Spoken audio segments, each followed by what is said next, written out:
இன்னைக்கு கண்டுபிடிக்கிறது பற்றி எச்சரிக்கை பற்றி எல்லாம் நிறையவே பேசணும். சிகிச்சை முறைகள்ல பல்வேறு காலகட்டங்களில் வந்திருக்கிற வளர்ச்சி பற்றி சொல்லுங்க. சிகிச்சை முறையில பல முன்னேற்றம் ஏற்பட்டிருக்கு. இப்போ சப்போஸ் 3000 வருஷம் முன்னாலே நம்மளுக்கு கேன்சர் குணப்படுத்த ஆபரேஷன் பண்ண ஆரம்பிச்சோம். பட் லாஸ்ட் 100 வருஷத்துல எஸ்பெஷலி லாஸ்ட் 20-30 இயர்ஸ்ல கேன்சர் ட்ரீட்மெண்ட்ல டெவலப்மெண்ட் ரொம்ப ரொம்ப அதிகமா இருக்குங்க. இப்போ மேடம் கியூரி வந்தனால நமக்கு ரேடியேஷன் தெரிஞ்சது, நம்மளுக்கு அட்லீஸ்ட் கேன்சர் அந்த இடத்துல அழிக்க முடிஞ்சது.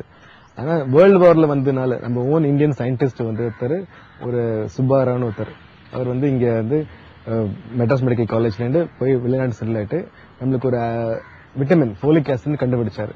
அதுக்கு எதிர்ப்பு ஒரு மெடிசன் மீத்தோட்ரெக்சன் கண்டுபிடிச்சாரு. அதான் கீமோதெரபிக்கு ஆரம்பிச்சு கொடுத்த மருந்து 1930s. அதுல இருந்து வேர்ல்டு வார்ல இருந்து ஸ்பின் ஆஃப் வந்துட்டு நமக்கு இன்னைக்கு 1960s இருந்து பல தினசு கீமோதெரபி சிகிச்சை வர ஆரம்பிச்சது. கீமோதெரபினா கேன்சர் அழிக்கிறதுக்கு மருந்துகள், அது டேப்லெட்டா இருக்கலாம், ஊசியா இருக்கலாம், அல்லது எல்லா டைப்லயும் இருக்கலாங்க. அது மாதிரி வந்ததுனால நமக்கு இன்னைக்கு கேன்சர் உடம்பு பூரா கேன்சர்ஸ் அழிக்க முடியுது. முன்னால என்ன நினைச்சிருந்தா கேன்சர் மாறலன்னா மாறல மட்டும் தான் கேன்சர் இருக்கு, அப்ப அது ஆபரேஷன் பண்ணி கத்தி வச்சு எடுத்தாச்சுன்னா கேன்சர் குணமாச்சுன்னு எடுத்தோம். இப்போ அது மாதிரி நம்மளுக்கு தெரியாதுன்னா அது மாதிரி அந்த கான்செப்டே முடியாச்சு. அப்ப என்ன உடம்பு பூரா கேன்சர் இருக்கு, ஆனா அதிகமா தெரியுது நமக்கு மாறு கத்தி வச்சு எடுத்தா கூட அதே கேன்சர் அணுக்கள் உடம்புல எங்க வேணா இருக்கலாம். அது நாளைக்கு திருப்பி வளர்ந்துட்டு அங்க கேன்சரா உருவாரலாம், அல்ல போன்ல பரவலாம், லங்ல பரவலாம். கீமோதெரபி அட்வான்டேஜ் குடிச்சோன்னா நமக்குன்னா இது உடம்பு செலுத்தினா உடம்பு பூரா போறது. இப்ப எங்கெல்லாம் கேன்சர் செல்ஸ் இருக்கோ அதெல்லாம் அழிச்சிட முடியுது. அதனால நம்ம குணப்படுத்த வாய்ப்பு அதிகமாயிடுது. இப்போ கேன்சர்னா இன்னைக்கு ட்ரீட்மெண்ட் பண்ண பிறகு நம்ம ஊசி போட்டோம்னா இன்னைக்கு குணப்படுத்த வாய்ப்பு 90% ஆயிடுது. அது தேங்க்ஸ் டு கீமோதெரபி தான்.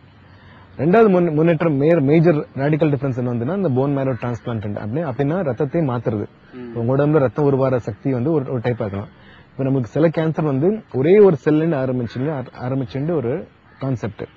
இப்ப அந்த செல்ல பூரா அழிச்சிட்டு நம்ம ரத்த செல், உங்க ரத்தம் உருவாக்குற செல்ல புதுசா வேற ஆள் மேட்சிங்ல போட்டேன்னா அந்த கேன்சர் பூரா அழிச்சிடலாம். அப்போ ரத்த கேன்சர்ஸ்க்கு அது பெரிய இம்பார்ட்டன்ட் பிரேக் த்ரூ. அது போன் மேரோ டிரான்ஸ்பிளான்ட் அது you can cure lot of cancers. ரத்த கேன்சர் மட்டும் இல்ல, ஈவன் அட்வான்ஸ் கேன்சர்ஸ் லைக் பிரஸ்டோட கேன்சரோ அல்லது குழந்தைல வேற சாலிட் டியூமர்ஸ்க்கும் நம்ம இந்த போன் மேரோ டிரான்ஸ்பிளான்ட் குணப்படுத்த முடியும். தேர்ட் மேஜர் இம்பார்ட்டன்ட் என்ன ஃபேக்டர் நமக்கு கிடைச்சுன்னா இந்த சைடு எஃபெக்ட்ஸ் குறைக்கிற மருந்துங்க. கீமோதெரபி கொடுத்தா அந்த ஆள் ஆல்மோஸ்ட் கீமோதெரபியிலே ஆள் சத்துருமா, கேன்சரே பரவாயில்ல அப்படி நிலைமை இருந்தது. இன்னைக்கு அப்படி கிடையாது. நம்ம இன்னைக்கு கீமோதெரபி கொடுத்து வாந்தி எடுக்கணும்னா விரல விட்டு தான் வாந்தி எடுக்கணும். அவ்வளவு ஸ்ட்ராங்கா மருந்து நம்மளுக்கு கிடைச்சிருக்கு வாந்தி நிறுத்துறதுக்கோ அல்லது உடம்புல வெள்ளை அணுக்கள்லாம் குறைஞ்சது அது உடனே அதை இம்ப்ரூவ் பண்றதுக்கு மருந்தோ, ரத்தம் ஊறத்துக்கு மருந்தோ அதெல்லாம் கொடுக்கும்போது அதெல்லாம் வந்ததுனால நம்மளுக்கு இன்னும் மிக மிக ஸ்ட்ராங்கா நம்மளுக்கு கீமோதெரபி கொடுக்க முடிஞ்சது. மிக ஸ்ட்ராங் கீமோதெரபி கொடுக்க முடிஞ்சதுனால நம்மளுக்கு குணப்படுத்த வாய்ப்பு அதிகமாச்சு. திஸ் ஆர் 3 இம்பார்ட்டன்ட் என்ன பொறுத்த வரைக்கும் breakthroughs in science for cancer கீமோதெரபியோ கேன்சர் ட்ரீட்மெண்ட்ல. சர்ஜரி என்ன அட்வான்ஸ் ஆயாச்சு. இப்ப நமக்கு சைபர் நைஃப் இருக்கு, அல்லது இன்னும் ஸ்பெசிபிக்கா நைஃப் கிடைக்குது. சைபர் நைஃப்னா ஒரு ரேடியேஷன் டைப் ஆஃப் நைஃப் ஸ்பெசிபிக்கா ஒரு இடத்துல ரேடியேஷன் கொடுத்து அந்த பார்ட்டை அடிக்கிறது. கத்தி கிடையாது, actually it is radiation treatment. Radiation நமக்கு இன்னைக்கு முன்னெல்லாம் பெரிய ஒரு பெரிய ஏரியா, சப்போஸ் மார்ல கேன்சர்னா அந்த பெரிய ஏரியாக்கு நம்ம ரேடியேஷன் கொடுத்துருந்தோம். இன்னைக்கு நம்ம மெஷின்ஸ் இருக்கு, ஸ்பெசிபிக் அந்த பாயிண்ட்க்கு மட்டும் தான் ரேடியேஷன் போறது.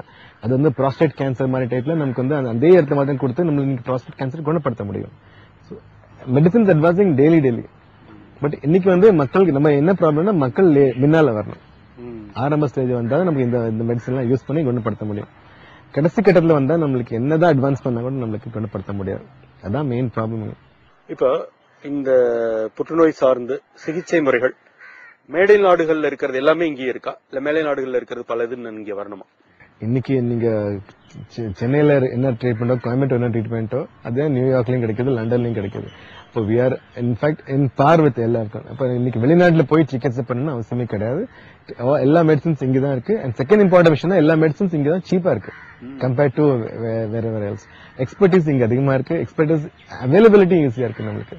ஸோ நம்ம India is equal or better then இந்த rest of the countries for cancer ட்ரீட்மெண்ட்டுக்காகவோ அல்லது கண்டுபிடிப்புக்கோ அல்லது ட்ரீட்மெண்ட். நம்ம ஒரே ப்ராப்ளம் திருப்பி சொல்றது என்னன்னா விழிப்புணர்ச்சி இல்லை, நம்ம லேட்டா வரும். அதை மாத்திட்டோம்னா நம்ம இன்னைக்கு கேன்சர் ட்ரீட்மெண்ட் எங்கேயோ போயிடுவோம்.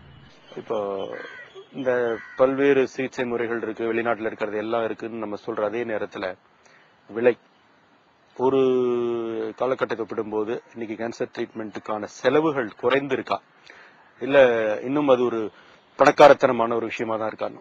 இல்ல அது ஐ ஒன்ட் அக்ரி. இன்னைக்கு வந்து கேன்சருக்கு ட்ரீட்மெண்ட் இன்னும் இன்னைக்கும் வந்து பணக்கார வியாதி தான். இன்னைக்கு கேன்சருக்கு சாதா ட்ரீட்மெண்ட் கூட நம்மளுக்கு இன்னைக்கு வந்து விலை அதிகமா தான் இருக்கு. பட் நம்ம இன்னைக்கு நம்மளோட வருமானத்தை கம்பேர் பண்ணும்போது அது ப்ரொபோஷனலா அவ்வளவு கிடையாது. இப்போ நீங்க 2 lakhs ஃபார் எக்ஸாம்பிள் ரத்த கேன்சர் ALN செல்லுன்னா கம்ப்ளீட் ட்ரீட்மெண்ட் 2 லட்சம் ரூபாய் ஆகுது. இன்னைக்கு 2 லட்சம் ரூபாய் பெரிய அமௌண்ட் கிடையாது மக்களுக்கு. சில பேருக்கு சேலரி அவ்வளவு வருது மாசத்துக்கு. It is costly but it is affordable in India. அப்படி வருமானம் குறைவா இருந்தானா எங்க மாதிரி ட்ரஸ்ட் நிச்சயமா அங்க வந்து மக்கள் டொனேஷன்ஸால ஹெல்ப் பண்ணிட்டு இருக்காங்க. இப்போ இன்னைக்கு வந்து ஒரு ஷேர்ல இன்வெஸ்ட் பண்றீங்க 1.5 லட்சம் 2 லட்சம்னா அது வேலை அவங்க 3 லட்சம் 4 லட்சம். இன்னைக்கு 2 லட்சம் ஒரு குழந்தைகளை இன்வெஸ்ட் பண்றீங்கன்னா தட் ஃபுல்லு அந்த வந்து அவன் வாழ்ந்துட்டு அவன் பப்ளிக் கோடி ரூபாய் சம்பாதிச்சு உங்களுக்கு கொடுப்பாங்க. இப்போ it's investment is worthy in children with cancer. இப்போ இன்னைக்கு விலை அதிகமா இருந்தா கூட மக்கள் அதெல்லாம் அதுல வந்து ஹெல்ப் பண்ணாங்கன்னா நிறைய கேன்சர்ஸ்க்கு நம்ம ஈஸியா ட்ரீட்மெண்ட் பண்ணலாம். இன்னைக்கு கலைஞர் காப்பீட்டு திட்டத்துல கேன்சர் போன்ற விஷயங்களுக்கு செயல்படுது. கலைஞர் காப்பீட்டு இஸ் எலிஜிபிள் ஃபார் கேன்சர். நல்ல விஷயம். ஏன்னா இன்னைக்கு இருக்கிற ஒரு பல ஏழைகளுக்கு நடுத்தர வர்க்கத்துக்கு அது ஒரு பெரிய வரப்பிரசாதமாக இன்னைக்கு. நிச்சயமா இந்த 2-3 கலெக்டர்ஸ் நாங்க எங்க ப்ரோக்ராம் பண்ணும்போது இந்த அவங்க சொன்னாங்க என்ன சொன்னாங்கன்னா கேன்சர் தெரிஞ்சப்பறம் அவங்க வந்து இந்த ப்ராசஸ் ஸ்பீட் பண்றது ரியலி லைட்னிங் ஸ்பீட்ல அவங்க வந்து அமௌண்ட் சாங்ஷன் பண்றாங்க. இப்போ ஏழைகளுக்கு இன்னைக்கு வந்து வசதி உண்டாக்கியாச்சு, கலைஞர் காப்பாடுத்ததுனால பணம் வந்தாச்சு. ஸோ நிச்சயமா ஏழைகளுக்கு அது நல்ல விஷயம். உங்களை போன்றவர்கள் மூலமா சொல்லும் போது இன்னும் சந்தோஷமா இருக்கு. இப்போ நீங்க ஒரு ட்ரஸ்ட் வச்சு சேவை மையம் வச்சு பண்றீங்க. அதுல எந்த மாதிரி இலவச சிகிச்சை எல்லாம் செய்யறது உண்டா? அது மாதிரி என்ன? ஆமா, எங்க ட்ரஸ்ட் பேர் வசந்தா மெமோரியல் ட்ரஸ்ட். எங்க அம்மா பேர்ல ஆரம்பிச்சதுங்க. இது 1993ல நாங்க திருச்சியில ஆரம்பிச்சோம். அதுக்கப்புறம் கோயம்புத்தூர், மும்பை, இன்னைக்கு 3 வருஷம் சென்னையில ஆச்சுங்க. இந்த ட்ரஸ்ட் மூலம் நாங்க 3 வேலை பண்றோங்க. ஒன்னு வந்து ஏழை கேன்சர் பேஷண்ட்ஸுக்கு ட்ரீட்மெண்ட் பூரா இலவசமா பண்றோம். அந்த லெவல்ல நாங்க வந்து 426 பேஷண்ட்ஸ்க்கு ட்ரீட்மெண்ட் ஃப்ரீயா பண்ணிட்டு இருக்கோம். அதுல பாத்தீங்கன்னா 200 பேருக்கு மேல வந்து குழந்தைங்க ரத்த கேன்சர் அது ட்ரீட்மெண்ட் வர்தின்னு இருக்குது. 2வது குரூப் வந்து பிரஸ்ட் கேன்சர் பேஷண்ட்ஸ்க்கு ட்ரீட்மெண்ட் ஃப்ரீயா பண்ணிட்டு இருக்கோம். இது வந்து எங்கள்கிட்டயே வந்து ட்ரீட்மெண்ட் எடுக்கணும் அவசியம் கிடையாது. அவங்களுக்கு வந்து எந்த ஹாஸ்பிட்டல் ட்ரீட்மெண்ட் விரும்புறாங்களோ அங்க நாங்க மருந்து கொடுத்து அவங்க ட்ரீட்மெண்ட் பண்ணோம். So there is no class.